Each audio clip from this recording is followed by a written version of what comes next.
제가 어렸을 때 바둑을 배웠습니다. 한참 바둑의 재미를 알게 되니까요. 밤에 자려고 누우면 천장에 바둑판이 쭉 그어져요. 천장이 바둑판으로 변해요. 그리고 거기 혼자서 바둑을 막 두기 시작해요. 좀 커서 당구를 배우니까요. 천정에 당구장이 생겨요. 잘 때 누우면 당구대가 생겨요. 그리고 막 공이 있어서 이렇게 칠까 저렇게 칠까. 근데 당구는 좀 더 심했어요. 천장만 그런 게 아니라 사람들이 이렇게 앉아 있는 데 가면 이렇게 치면 어떻게 되지? 사람 머리가 당구공으로 보이더라고요. 게임은 더 했어요. 게임에 빠지니까 자나깨나 게임 생각만 나요. 저만 그런 것은 아니죠. 사람들도 주식에 빠지면요 자나깨나 주식 생각만 합니다. 코인은 더해요. 주식은 시작하는 시간이 있고 끝나는 시간이 있는데 코인은 끝나는 시간이 없이 24시간 돌아가거든요. 자다가 깨서 확인하고 자다가 깨서 확인하고 그런데요. 또 요즘은 정치 유튜브에 빠져갖고 자나깨나 정치 생각만 하시는 애국심이 많으신 분들도 많이 있으시죠. 그런 것이 제가 잘못되었다는 것이 아니에요. 바둑도 당구도 게임도 취미로 얼마든지 가실 수 있고요. 주식 투자를 하는 거 개인을 위해서도 좋고 국가 경제를 위해서도 좋은 일이죠. 정치에 관심을 갖는 것, 국민이 정치에 관심을 갖는 건 너무도 당연한 일이죠. 그런데 만약에 이렇게 한번 생각을 해봅시다. 대통령이 자나깨나 게임 생각만 해요. 정책을 내놓는 것도 게임 관련한 정책밖에 없어요. 나머지는 다 나몰라 해요. 나라 꼴이 어떻게 될까요? 학생이 자나깨나 술 생각만 해요. 어떻게 하면 술 한 잔 마실 수 있을까만 생각해요. 그럼 어떻게 되죠? 학업이 제대로 될 리가 없죠. 그 사람이 주로 생각하는 것이 무엇인가를 보면요. 마음이 어디 있는지를 알 수 있습니다. 마음이 있는 곳을 자기 생각도 가요. 또 반대로 생각하는 곳에 마음이 가기도 하죠.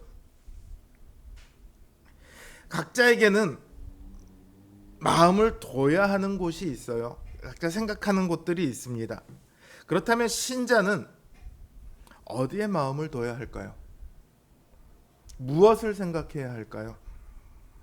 당연히 하나님과 그리고 하나님 나라에 마음을 두고 생각해야 하죠. 모두 다 여기 앉아 계신 모든 분들이 사실은 동의하는, 이거는 절대 바뀔 수 없는 명제죠. 그러나 실제로는 그렇게 잘 안 돼요. 그래야 한다는 걸 알고 있는데 그렇게 잘 안 되죠. 나만 안 되는 것이 아니라 대부분이 안 됩니다. 잘하기는커녕 하나님을 거역하는 일이 훨씬 쉽습니다. 하나님을 생각하지 않는 일이 훨씬 쉽습니다. 당장 이스라엘의 역사를 한번 봐보세요. 오늘 본문이 그 얘기를 하고 있는데 이스라엘 백성의 시작은 출애굽을 하면서 놀라운 기적들을 경험한 거예요. 애굽에서 하나님께서 애굽에 10가지 재앙을 내리시고 바다를 가르시고 그 사이로 이스라엘을 지나오게 하셨죠. 그런데 그들의 역사는요, 그들의 마음이 하나님께 있지 않았음을 보여줍니다. 신의 광야에서 그들이 먹을 것을 달라고 불평합니다. 하나님께서는 그들에게 만나를 내려주세요. 르비딤에 도착하자 그들은 물을 달라고 또 불평합니다. 그러면서 하나님께서 우리에게 물을 주실까 안 주실까 한번 볼까? 이러고 의심해요. 하나님을 시험한 거죠. 그때 하나님께서는 반석에서 또 물을 내서 그들에게 주셨습니다. 율법을 받은 직후에 신의 광야에서 그들은 황금 우상을 만들어서, 황금 송아지를 만들어서 이게 우리 하나님이다 그러고 우상을 숭배합니다. 다베라에 가서는 고기를 달라고 불평하고요. 하나님께서 또 거기서도 재앙을 내려서 혼을 내시면서도 메추라기 떼를 주십니다. 고기를 달라고 하니까. 가데스 바네아에 가서는 자 이제 약속한 땅이 있으니까 너희가 올라가라 했더니 저 땅은 너무 세서 우리가 못 올라가겠는데요. 우리는 안 갈래요. 차라리 애굽으로 돌아가는 게 낫지. 우리는 안 가겠습니다. 그러고 하나님 말씀을 거역해요. 그 결과 그들은 그 땅에 들어가지 못하게 되었습니다. 이 모든 일이요, 출애굽하고 불과 2년 이내에 다 일어난 일입니다. 그로부터 37년이 지난 후에 그들의 후손들은요, 만나가 있음에도 불구하고 우리 만나 지겨우니까 딴 거 달라고 했다가 불뱀의 재앙을 받습니다. 이스라엘의 마지막 정착지였던 시딤에서는 가나안이 눈앞에 있는데 거기 가기만 하면 되는데 이제 좀 정신 차릴 때도 됐는데 그 시딤에서는 모압인들의 부정한 우상을 따라갑니다. 그들의 시간은요, 불평과 불만의 시간이었습니다. 그리고 오늘 성경은 그것을 하나님을 시험하고 반역했다 이렇게 말을 합니다. 모세는 이들을 두고 이렇게 평가합니다. 너는 광야에서 내 하나님 여호와를 경노하게 하던 일을 잊지 말고 기억해라. 내가 애굽 땅에서 나오던 날부터 이곳에 이르기까지 늘 여호와를 거역하였으되, 또 이렇게 말합니다. 내가 너희를 알던 날부터 너희가 항상 여호와를 거역하여 왔느니라. 그들은 늘 하나님을 거역합니다. 근데 성경은 이들이 미혹되었다 이렇게 말을 해요. 마음이 미혹되었다는 것은요, 하나님이 아닌 다른 것에 마음이 팔렸다는 거죠. 하나님께 순종하는 것보다 내가 죄를 짓고 반역하는 게 더 낫다고 생각하는 거예요. 미혹되면 주께 복종하는 것보다 자기가 하고자 하는 일이 더 좋게 생각됩니다. 죄는 사람을 속이거든요. 어두움을 빛이라고, 쓴 것을 달다고, 매여 있는 것을 자유라고 착각하게 만듭니다. 그리고 그 길로 가도록 하죠. 미혹된 사람들의 마음은요, 완고해집니다. 우리 개역성경 기준으로 하면 강팍해지죠.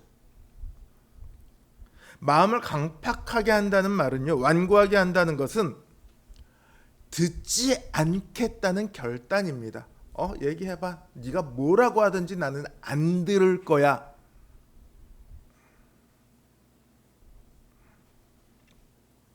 그들은 하나님께서 행하시는 기적을 보면서도, 그 기적을 먹고 마시면서도, 매일매일 하나님의 은혜를 눈으로 경험하면서도, 온몸으로 체험하면서도 하나님을 믿지 않기로 결단한 거예요. 안 믿어진 게 아니라 믿지 않기로 결단한 거라고요. 그래서 하나님의 음성을 듣는 것조차 하지 않습니다. 안타깝게도 교회에 오는 분들 중에 어떤 분들은 교회 오는 순간부터 나는 하나님이 뭐라고 하던 아무것도 안 들을 거야. 목사가 뭐라고 하든 듣지 않겠어. 그런 마음의 준비를 하고 오시는 분들이 있어요. 설교를 딱 시작하는 순간부터 자기 생각을 하기 시작하죠. 설교가 딱 끝나면 이제 끝났나? 좀 빨리 좀 끝내지. 오늘 점심 반찬은 뭐지? 이제 이런 생각을 하시죠. 이거는 제가 지어낸 얘기가 아니라 실제 제가 담당했던 중고등부 학생 얘기였어요. 게임 설교 딱 시작하면 머릿속에서 게임이 시작되고 설교 딱 끝나면 게임이 딱 한 판 끝난대요. 참 놀랍죠. 그런데요, 그 믿지 않는 이유 때문에 그들은 하나님께서 약속하신 안식에 들어가지 못했습니다. 이걸 알아야죠.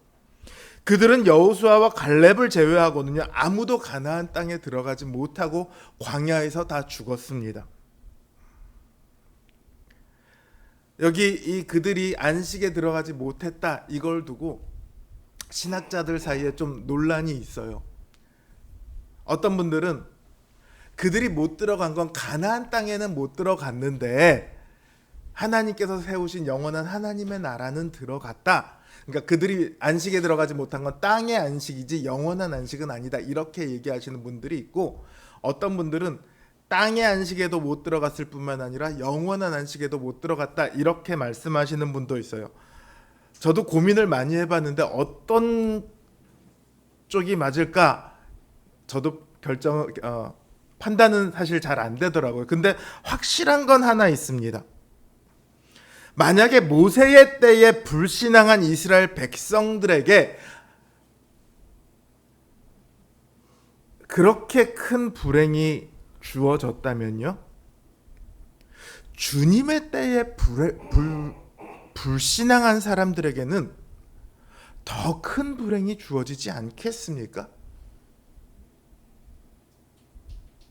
그들은 모세의 계시를 들었고 그것을 어겼지만 우리는 최종적이고 완전한 계시를 받았어요. 그들에겐 가나안 땅이라는 안식이 있었고 또 영원한 안식이라는 이 2단계의 안식이 있었지만 우리에게 약속된 것은 가나안 땅이 없어요. 영원한 하나님 나라의 안식 하나뿐입니다.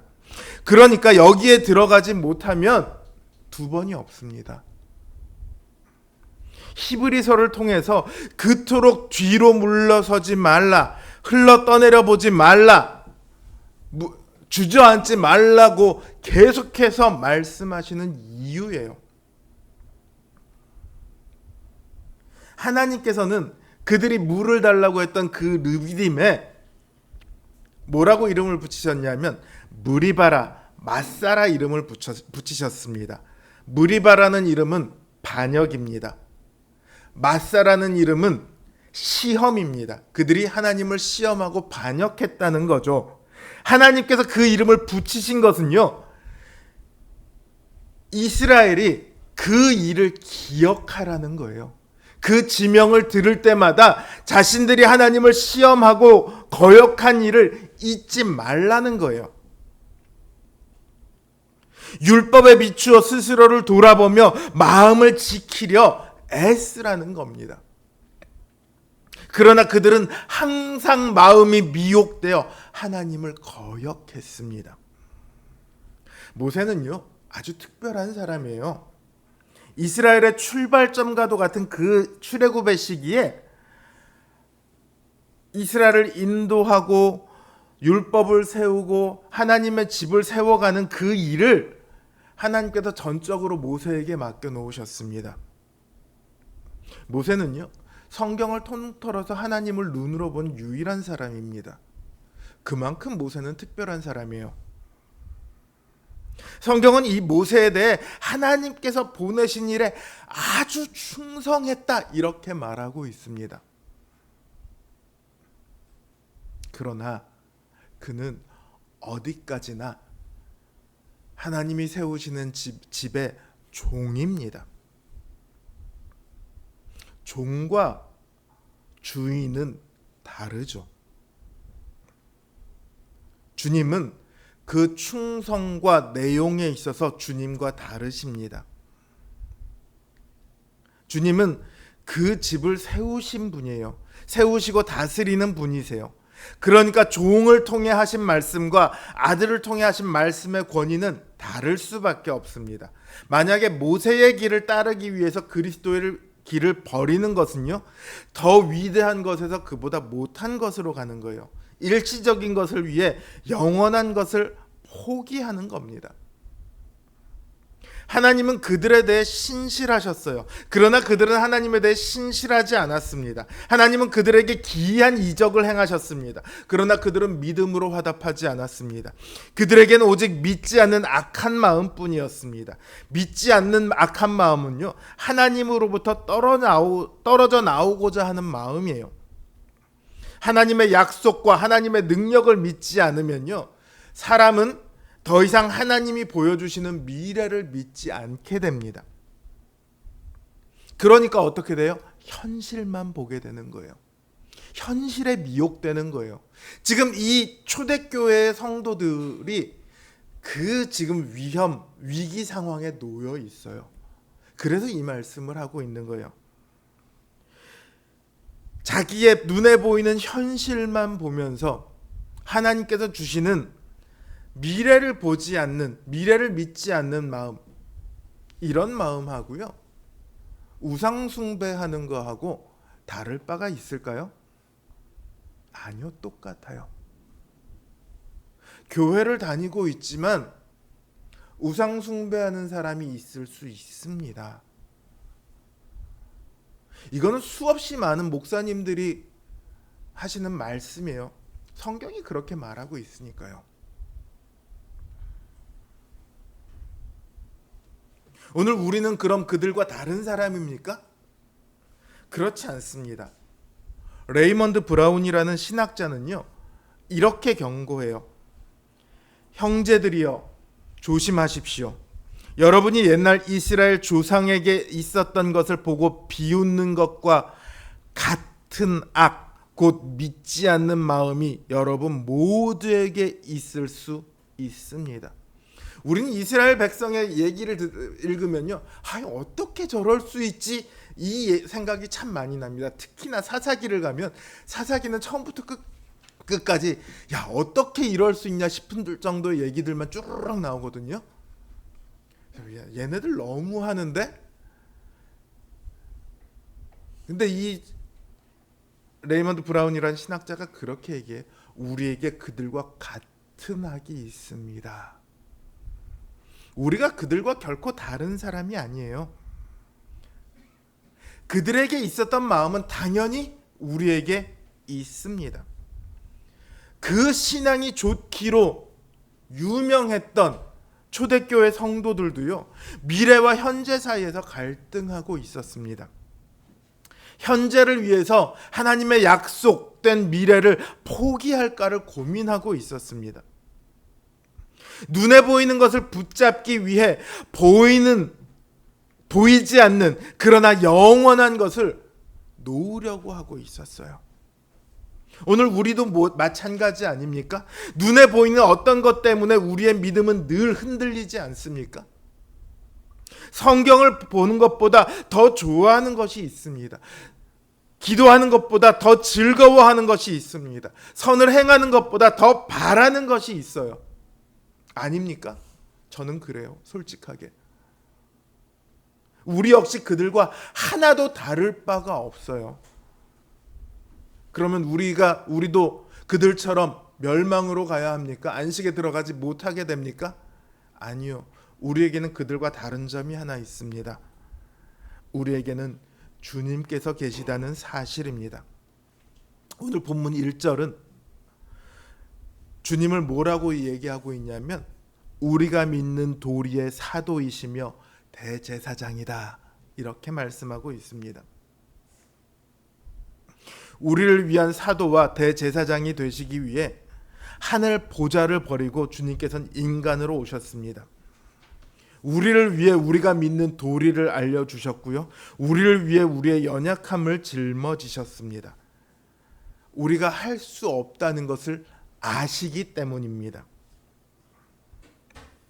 주님은 우리의 구원을 우리에게 두지 않으셨어요. 우리 구원의 확실함은 내가 얼마나 잘 믿느냐, 내가 무엇을 행했느냐에 있지 않습니다. 우리 구원의 확실함은 우리 주님께 있어요. 그래서 6절에서 보면 주님께서 행하신 것을 두고 소망의 확신, 자랑, 이렇게 말하고 있습니다. 주님께서 우리의 확신이 되세요. 우리의 확신은요, 우리가 한 일에서 나오지 않아요. 그분의 존재, 그분의 사역, 그분의 사명, 그분의 목적으로부터 나옵니다. 왜냐하면 주님의 가르치심이 완전하고, 또한 인간으로 오셔서 우리를 위해 하신 일이 완전하고, 대제사장으로 우리의 연약함을 도우심이 완전하기 때문입니다. 그래서 우리는 우리의 믿음이 비록 아직 약할지라도 그 주님으로 인해 구원에 대한 담대한 확신을 가질 수 있어요. 한 20년쯤 전에 한때 교회 안에서 그게 유행했었어요. 너 구원의 확신이 있어? 이걸 서로 물어보는 게 유행했었어요. 서로가 서로를 보고 매일 그걸 묻는 거예요. 너 구원의 확신이 있어? 있어. 다음 주에 보면 너 구원의 확신이 있어? 좀 그만 좀 묻지. 근데 그들이 말하는 구원의 확신은 뭐냐면 내 믿음이에요. 내 믿음 때문에, 내가 믿기 때문에 나는 구원의 확신이 있어라고 생각을 하더라고요. 우리 구원의 확신은 우리 주님께 있습니다. 그래서 우리의 믿음이 비록 아직 약할지라도 우리는 구원에 대한 담대한 확신을 가질 수 있는 겁니다. 또한 주님은 우리의 자랑이 되십니다. 영광과 존귀의 관을 쓰신 그분께서 우리를 부끄러워하지 않고 형제라고 부르셨어요. 하나님의 형제, 하나님의 아들이라는 소망을 우리에게 주셨습니다. 이 땅의 어떤 것도 이보다 더 우리에게 자랑거리가 될 수 없습니다. 여러분, 만약에 대통령이 청와대로 여러분을 초청해서 점심을 같이 먹었다고 해봐요. SNS에 그거 사진 찍어갖고 올리지 않겠습니까?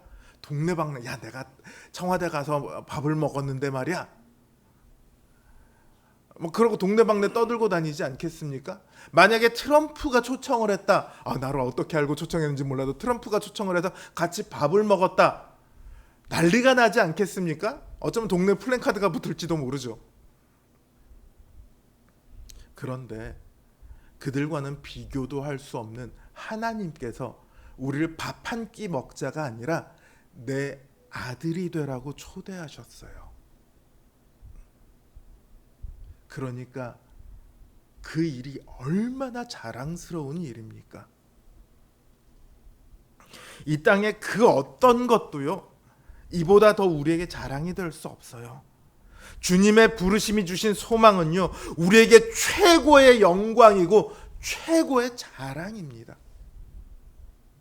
우리가 할 것은요, 이 주님을 굳게 붙드는 거예요. 주님께서는 우리들에게요, 끈질기게 붙들라고 말씀하십니다. 끈질기게 붙들라는 말은 그들을 변화시키고 그들을 끝까지 지켜주시는 하나님의 능력을 끝까지 의지하라는 말이에요. 그리스도인들은요, 하나님의 집에서 특권을 누릴 수 있는 그 가족입니다. 하나님의 집의 가족입니다. 그러나 그 가족의 일원이 되기 위해서는 끝까지 견고히 그 주님을, 그리고 주님을 믿는 믿음을 붙들어야 합니다. 이스라엘의 불신앙을 되돌려 보십시오. 그들의 출발점이 어디였습니까? 하나님의 음성을 듣지 않는 것이었습니다. 그 결과로 그들의 마음이 굳어집니다. 그리하여 불신앙이 자리를 잡게 되었고 마침내 멸망에 이르게 되었습니다. 우리는 여기서 시작해야 해요. 어디서요? 하나님의 음성을 듣는 일에서요. 하나님의 말씀을 듣고 그 말씀에 순종하겠다고 결단해야 합니다. 그것도 잠깐 하루에 몇 번이 아니라 계속해서 부지런히 다시 되새기고 또 되새기고 해야 합니다. 여러분, 철로역정이라는 소설 처음부터 끝까지 다 읽어보신 분은 많지 않겠지만 어쨌든 철로역정이라는 소설은 아세요. 그 철로역정을 지은 사람은 존 버년이라는 사람입니다. 그분이 이렇게 말했어요. 나의 목표는 때로 생각나는 것처럼 조금씩 달려가거나 중간 지점까지 혹은 종착점 가까이까지 가는 것이 아니다. 나의 목표는 나의 생명을 위해 달려가는 것이며 모든 어려움을 헤치고 달려가는 것이며 내 인생의 종점이 될 경주의 마지막 순간까지 달려가는 것이다. 이분의 말씀처럼 끝까지 가야 합니다.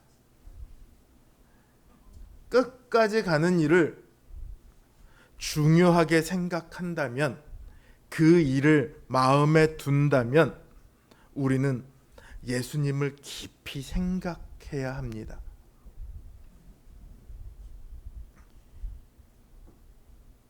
예수 그리스도를 아는 이들은 마음을 온전히 기울이고 그분께 사로잡혀 그분을 바라보아야 합니다. 그분의 말씀을 들어야 합니다. 그분을 묵상하고 우리의 생각을 그분께 고정해야 합니다. 예수님 안에 우리를 향한 사랑이 있습니다. 우리를 향한 은혜가 있습니다. 우리를 향한 부르심이 있고 우리를 향한 약속이 있습니다. 그분의 말씀을 듣고 믿고 따르고 붙잡을 때만 약속하신 그 집에 우리는 속할 수 있습니다. 그러니 부지런히 주님을 생각해야 합니다. 그러지 않으면 우리의 마음은 늘 미혹됩니다. 주님을 깊이 생각하기는커녕 자신을 생각하기에 바쁘게 됩니다. 주님을 생각하기 위해 자신의 시간을 내가 할애하겠다고 결단하고 그렇게 실제로 행하지 않으면 영적인 진전은 없습니다. 오히려 퇴보만 있을 뿐이죠. 우리는 수많은 유혹을 이겨내야 합니다. 그래야 끝까지 갈 수 있습니다. 그래야 비로소 그분의 집의 일원으로 그 영광과 복락을 누릴 수 있습니다. 우리의 마음을 거기에 두십시오. 이 땅에 우리의 마음을 내려놓지 마십시오. 오직 저 영원한 하늘에 우리의 마음을 두어야만 우리를 그곳까지 이끌어 가신 우리 믿음의 사도이시며 대제사장이신 예수님을 생각할 수 있습니다. 또 예수님을 깊이 생각해야만 그 영원한 나라를 확신할 수 있습니다. 그래야만 끝까지 붙들고 갈 수 있습니다. 여러분은 주로 무엇을 생각하십니까? 여러분의 마음은 어디에 있습니까? 오늘 이 시대 대부분의 사람들의 마음은 돈에 있습니다. 여러분은 어떠십니까? 저는 이 질문에 주님을 깊이 생각합니다. 주님의 집에 내 마음이 있습니다. 이렇게 답하시는 우리 믿음의 성도님들 되시기를 주님의 이름으로 기원합니다.